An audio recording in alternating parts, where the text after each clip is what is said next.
residents of economically distressed rural areas. In closing, a few comments on your report. First, I'm grateful for your careful analysis of the demographics of the Sandy-affected population. I hope federal policymakers and other observers, including advocates of all kinds, will read it and better understand the specific circumstances of this recovery. It is absolutely the case that while we are often compared to what happened in Katrina, Dust Out, Ike, Deep Blue Isle, etc., disasters are very, very site-specific, and we're held to standards often that are not achievable based on where the impacts are. It's critically important that everyone understands that exactly what we're dealing with. Second, I agree that the specter of rising flood insurance rates poses a major challenge to this region and, in fact, a flood tax.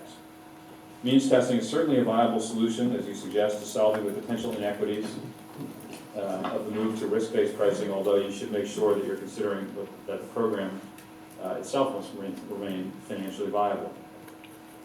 And of course, the most effective and sustainable way to control insurance premiums, I believe, is to invest in protective infrastructure and to make sure that insurers, private and public, incorporate the resulting risk reduction effects into their rates. By the time we're done, our office, for example, will have invested well over $2.5 billion in mitigation efforts, and state agencies like MTA and Port Authority will have gone far beyond that. To the extent that our work and theirs protects coastal residential infrastructure from the next Sandy, it is absolutely fair to expect homeowners to see their flood rates remain affordable as a result. Again, thank you for inviting me to speak. Keep up the excellent work.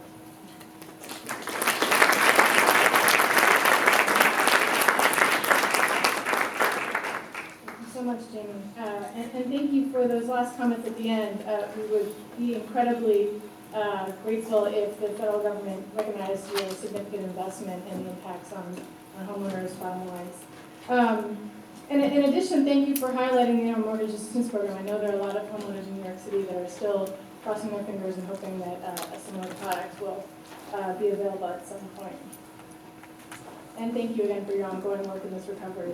Your experience and your dedication has obviously been one of the key factors in getting through a lot of those HUD guidelines. So at the center, we work with 36 housing and counseling legal services groups who provide services. We provide products, and we provide information to homeowners who need our help, whether it's a result of the financial crisis starting in 2007, 2008, or from Hurricane Sandy in 2012. And in working with over 3,000 families impacted by Sandy, we began to understand how significant the challenge of flood insurance was going to be in terms of the long-term recovery for these homeowners. The ever-changing maps, the new rules, all of the matrix of regulations governing flood insurance were incredibly complex for some of our most experienced advocates to understand, for many government employees, and all of us have really been digging in together through several working groups to understand this. So as a first step, we felt it was critically important to educate homeowners as much as possible and to help them really tackle the information that was going to be affecting their own homes and their particular circumstances. As Jamie mentioned, each disaster is very site-specific. Well, often the amount of money that is going to be charged for you for flood insurance is going to be very family-specific. It depends on whether or not you have a mortgage, whether or not your house was built after a certain year. It's this incredibly complex process, and we're going to get into that a little bit more later. But I wanted to introduce Matthew Hassett.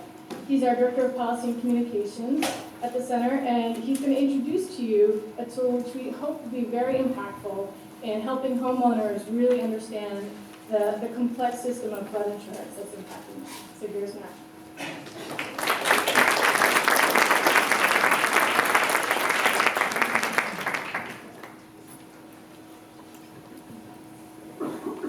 All right. Well, thank you everyone for coming. We're so delighted to welcome all of you here. And it's great to see what interest there is in this topic. I know it's a really complicated one and can be hard to approach, but we've spent the last year really digging in and trying to understand how climate change, flood insurance, it really affects housing affordability. And we've found, as Jamie Rubin said, there's quite a connection. And so before we get into the launch of our website, floodhelpny.org, I just want to talk a little bit about the scope of the issue. And you can find some of these all these graphics, in fact, in the report that's on your desk. And then you can also go online, and I really encourage you to check out that version. You all should have gotten an email, and there's a link to it. And there are tons of videos, of maps, of graphics that really simplify what is a really complicated issue. So first off, I just want to talk about who lives in the floodplain. So right now, in our current flood map, there are 218,000 New Yorkers. In 2016, when the city is expected to adopt a new flood insurance rate map, which says these are the people that have to buy flood insurance and these are the people who don't, it's going to go up 85% from 200,000 to 400,000. So it's a major increase. The city has not updated its flood maps since 1983 when it adopted its first map. So this is a lot of catch-up.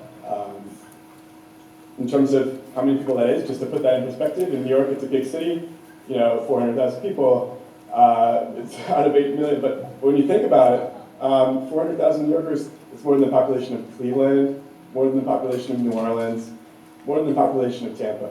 So it's a huge amount of people we're talking about, and these are just people in the higher flood zones, so there are also people in the what are called the X zones, and you'll see that it's a really major change. So here, for example, is Canarsie. Canarsie, Brooklyn has been one of the hardest hit communities, both from the foreclosure crisis as well as now from rising flood insurance rates.